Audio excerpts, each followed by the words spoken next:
Okay, welcome back to Motorcycle Madness. Apologise for the angle of the screen. I'm trying to get my phone to sit at the right angle while I'm working. I think I found a way of being able to wedge my phone somewhere so I can record for you and you can still see what I'm doing to a degree. So, okay, as you can see, that's the other cylinder. It's not the really rusty one. This is the second one. I've just managed to split the top off because I discovered there was a bolt I didn't know about. But now I've got that off, we're all good. I've also taken this chain tensioner off. Now, in yesterday's video, you probably noticed that I stated I thought the other one was broken because there was something in here that looked like it had been broken before. Well, this is out the second one, and surprise, surprise, it's not been filled in. Where's the other one? Where did I put it? Where did I put it? I know it's here somewhere. What have I done with it? 1 second, guys. I just have a brief rummage looking for the part.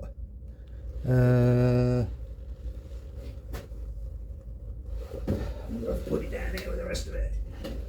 Yes, I did. Right. There we go. Right. Brief reminder. That's the one out the rear cylinder. Yeah. It's the tensioner for the cam chain. Yeah. That's the adjuster.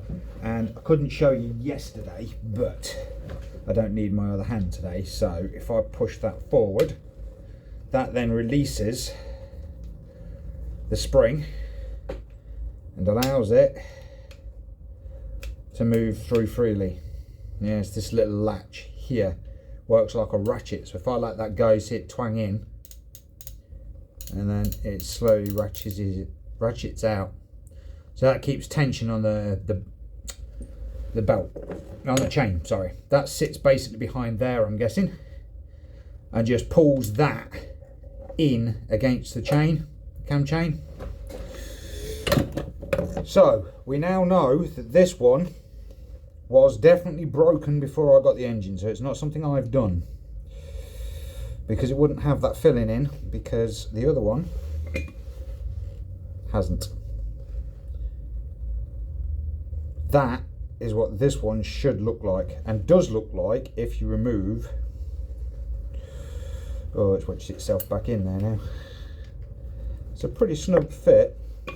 I'm guessing they've used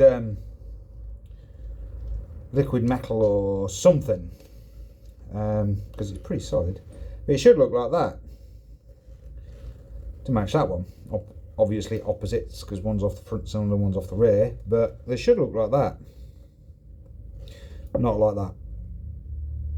So that's definitely got to be replaced. However, I have discovered that the bad cylinder, the really rusty one, I've been on eBay and had a look to see if I can get another one, and I can, and it comes with the tensioner as part and parcel of it. So hopefully I might have to just replace the cylinder anyway, because I don't know if I can clean that other one up well enough. Not just by honing it out. Honing gets rid of slight scratches and scuffs and stuff, but it doesn't get rid of major crap normally. I could really go at it with it, but it's not that expensive to just replace, so I may just replace it.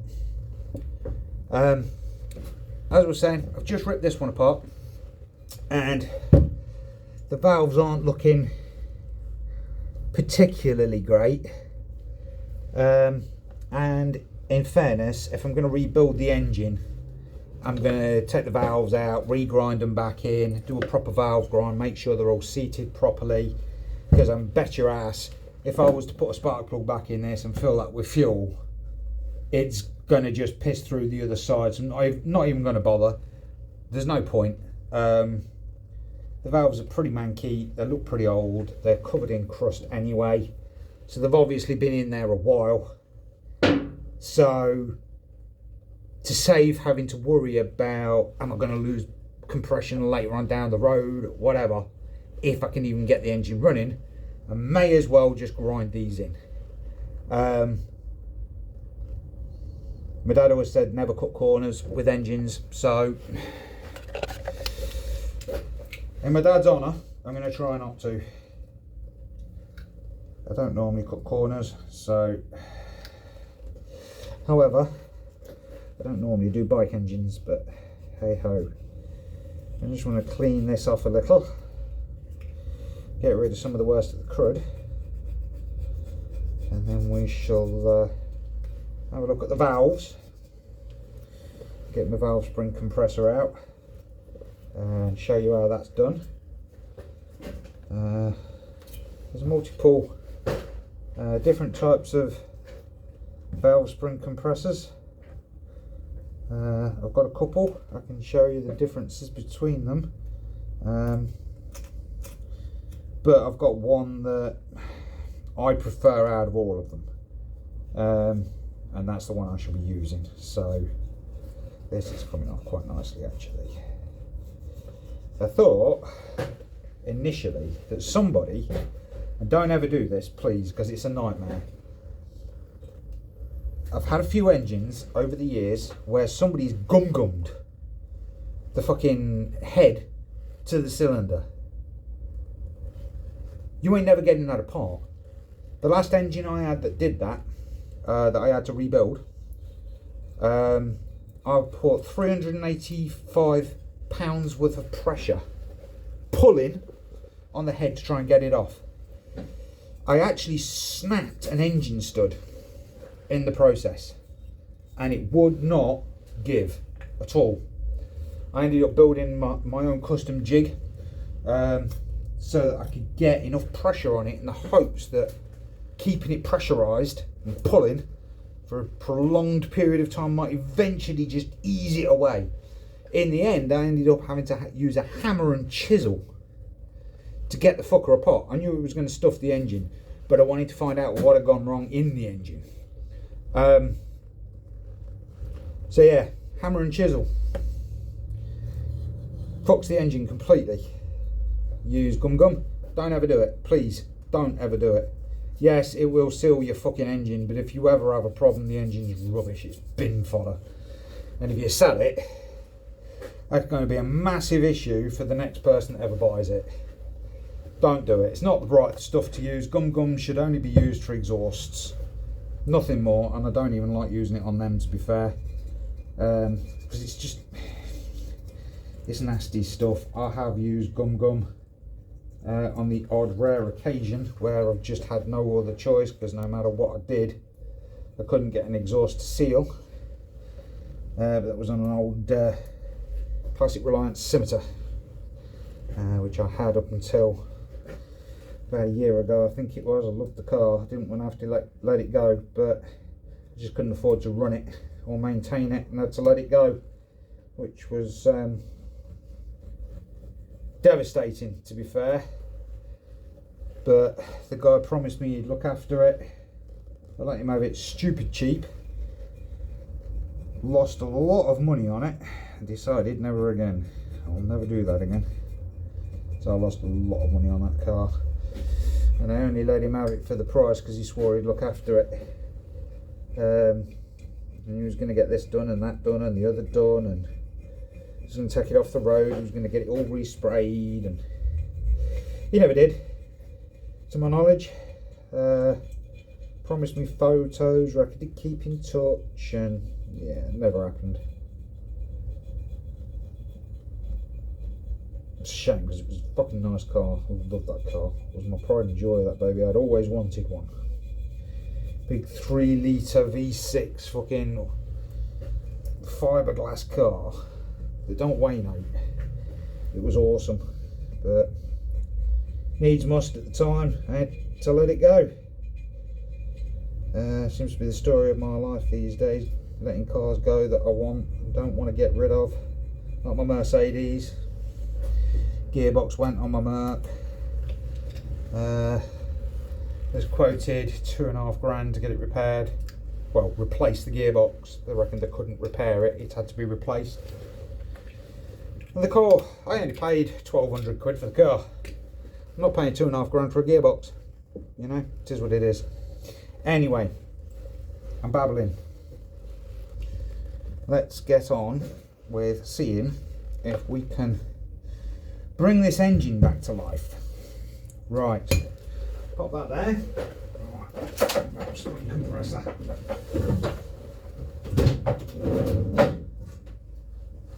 No, I'm going to want them.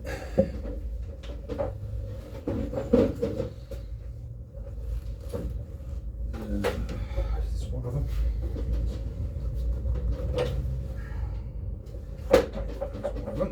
That's one of them.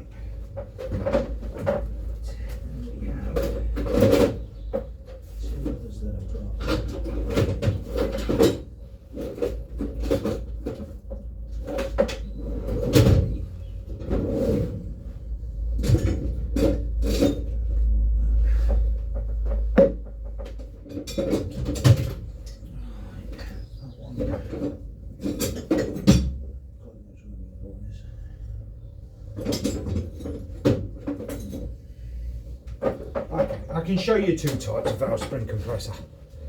Right, we've got this one here, yeah, which is pretty damn good. It's quite useful for car engines. It doesn't close up quite enough, I've found, for motorbike engines, which is a royal pain in the arse. It's just a bit too big. The way you use it, you slot that one onto your valve, like so, and then that bit goes on to the bottom of your valve. Yeah, oh, that's upside down for some strange reason.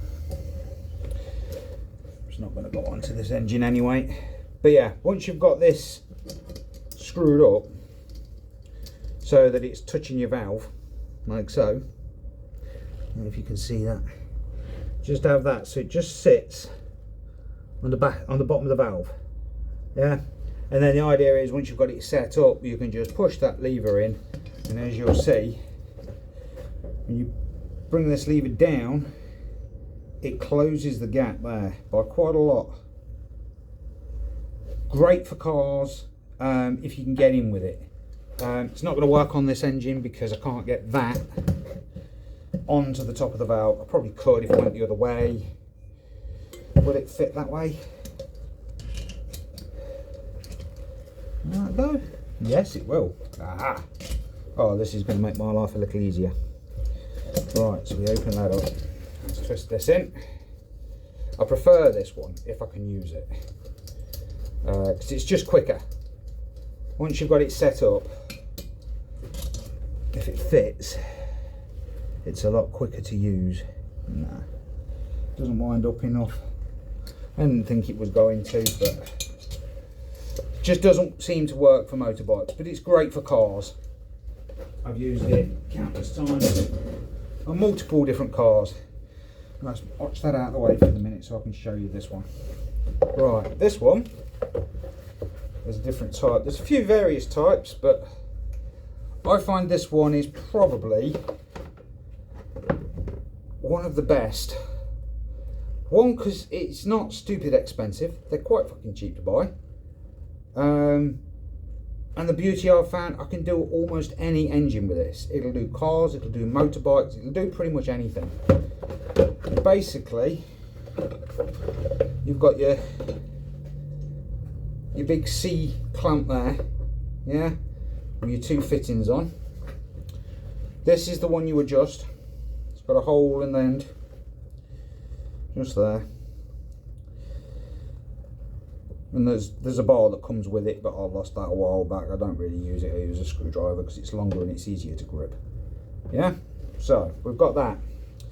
Then you've got all these fittings that clip onto it. Yeah, and what they do is they just clip onto there. Well, they're supposed to clip onto there. The ball bearing's not springing out. Yeah, so that then You get the right one of them for the size of your valve. So then that sits on the valve and holds the valve. Right? And then what I tend to do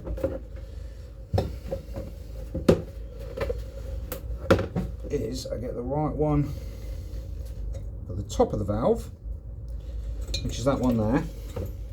They've got a little ridge on them around the edge. I don't know if you can see that on the camera. There's a small ridge, and that sits just nicely on the top of your valve. Yeah, and make sure it does sit nicely on the top of the valve before you start tightening it up, because I tell you now, if you compress this spring and this slips off and that spring shoots out, you don't want it pointing towards your face or anything breakable, because the pressure these are under, they can take your head off. They'll put a hole in you without a shadow of a doubt. I've seen a few go, people that have not done it properly. One guy actually put a hole in the roof of the garage I used to work in, because it just slipped. It wasn't his fault, it just slid. These things happen, accidents happen, you know. It is what it is. But be very, very careful when you're using a valve spring compressor, because if they go on you, they really do go. Them valve springs are pretty intense when they go. You don't want to be in the way of it when it does. Just back that off. Right, so one side on the bottom of the valve, this side over the top,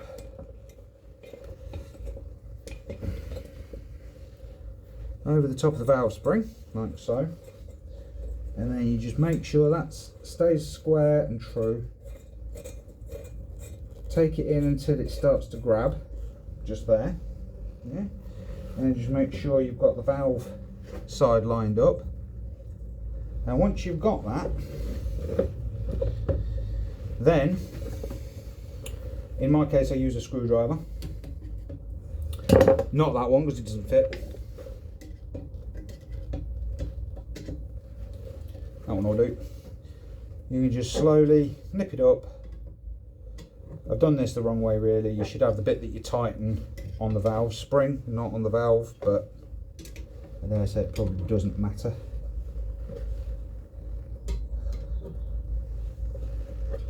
But there's always a right way and a wrong way to do it. And what you're looking for is to tighten it up just enough until you can see those collets. Yeah, there's my screwdriver just there. Right, you've got these little collets just there. You want a bit of a magnet or a magnetic screwdriver. That's what holds the valve in. Yeah, they're normally 10 times more of a bitch to get in than they are to take out, because in theory, as long as you compress the spring, they'll come out. But if you notice, they're tapered. Yeah, so the wide section this side is the top, and that bit's the bottom. So that as the spring comes up, the top of it is actually tapered as well. So the trick is, let me undo this and I can show you.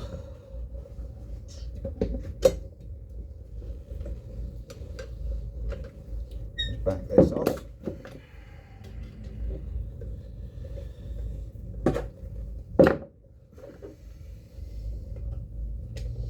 This is one of them do as I say, not as I do videos. Yes, yeah. Right, there we go. See the top of this,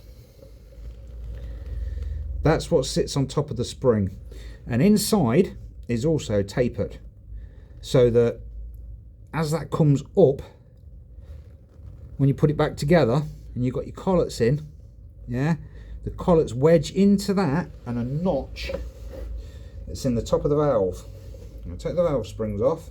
It's two, one inside the other. So we pop that out, and if you see just there, the top of the valve, there's a little ridge, and these little collets drop and sit into that ridge like that. You see that ridge there? And the collets have got a little ridge on the inside of them. Well, you can see that. You see the ridge? That sits into that. So once you've got, see if I can do this just to give you an idea. I'll put that over, put them two collets back on. Now bearing in mind, when this is on, obviously you've got the valve spring underneath this. Yeah, so you've got that pressurising up and pushing on that. So once them two collets are in, that is not coming off. You've got no chance. I can't get that off. Yeah, and the more you pull, the tighter they will get. Yeah, and that's the idea behind it. So once you've got the spring back on, yeah, the pressure of the spring keeps the valve in place. Let's move that out of the way so you can see what I'm doing a little easier. There we go. Okay, I used all my blue roll yesterday, so I got no rag now. Right, so that's now that valve off. Now, don't know if you've ever noticed a car in front of you that's kicking out black smoke or whatever. Car, motorbike, whatever, it doesn't really matter. If they're kicking out black or blue smoke, 9 times out of 10, people will turn around to you, oh, your engine's fucked. Probably not. It's these.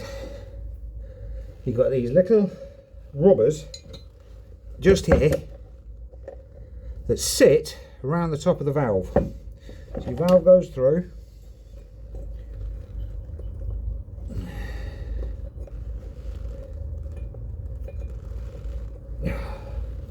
When I can line it up.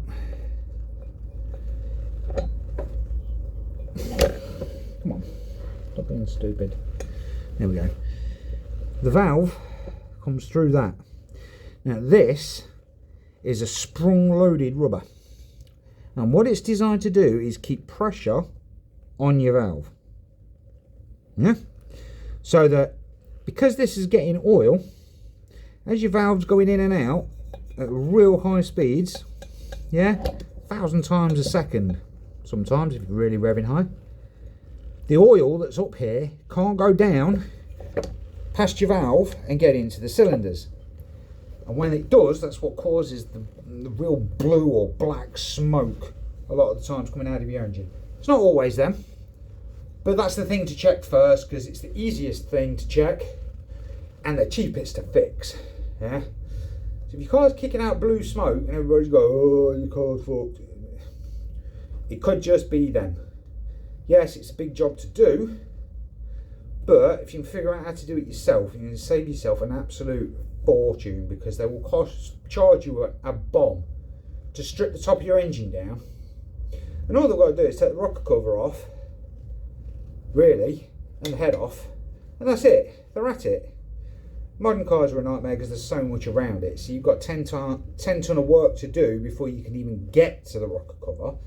But all that's really got to be done is take the rocker cover off, you take the head off, take the valve out, replace that seal, job done. And you can actually do it without taking the head off. So I've heard. I don't know if that's true or how the hell you do it, but apparently there is a method. So yeah, but looking at these are not good. These valves. Oh, the state of that. Now you can see the ridge there, that slightly shinier bit of metal. That's the valve seat, which matches up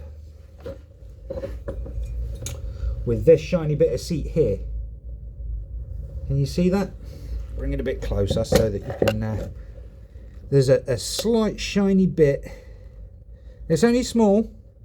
There's a shiny area just there, and that is where that shiny bit sits. Now my partner's engine, the AJS, somebody replaced all of these and hadn't ground them in, which is pointless because that surface there, that shiny bit I've just shown you, and the shiny bit in here need to be a perfect precision match. Yeah, no pits, no bad spots, no splits, cracks, nothing. They need to be 100% perfect fit. The idea is, again, because they're both tapered, when that's in its slot, like so, yeah, the pressure of the explosion in here will force that shut even more, yeah? And because they're tapered, when they butt up against each other, it stops any gas from being able to come through. Now on this is the exhaust valve. That's why it's all black and coked up and carboned up. That's normal. Yeah, the black carbon, crud. Yeah, imagine you've got an explosion in there at thousands of degrees per second. Yeah. It's going to get carboned up. Yeah. And because the valve opens and closes, it's going to get to this here. Now in the old days, the reason we used to use lead in the fuel is because lead actually helped to form a bit of a seal over that and protect it a little bit from the extraordinarily high temperatures. Now luckily, technology's come along. We've developed better ways, better methods, better materials that will take the punishment, which is why they've now taken lead out of the fuel. It's not because it's greener or anything else, it's just because technology's come along such a way we don't need it in the fuel anymore to protect the valves. Unless you've got a really old bike, and then you do still need lead in it. But you can buy lead additives and stuff for that. We won't go into that now.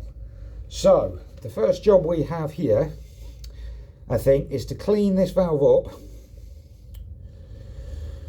Now, I can't use my bloody bench grinder neither because it's out of action, courtesy of the fire I had. So the only option I have left is a wire brush, which isn't the best method, but it'll do. It's going to have to. So I haven't even got a wire brush I can put on my drill, which is in pain. You don't want to use anything too heavy on them because you'll damage them. And if you damage the valve, then you're in trouble. So, what brushes have I got? Let's have a look.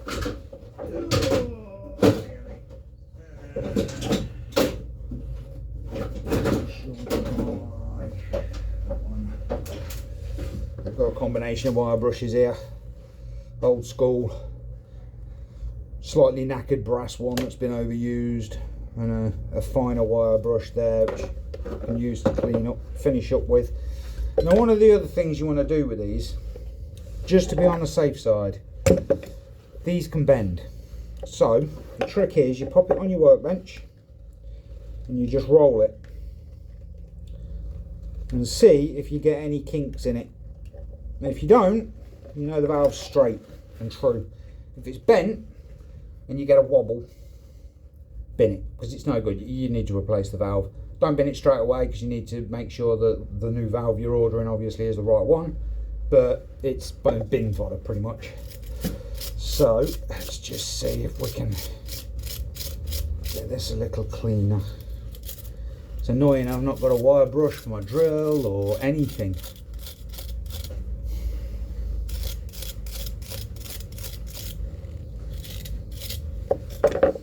Not even got my drill out here. Which I kind of need.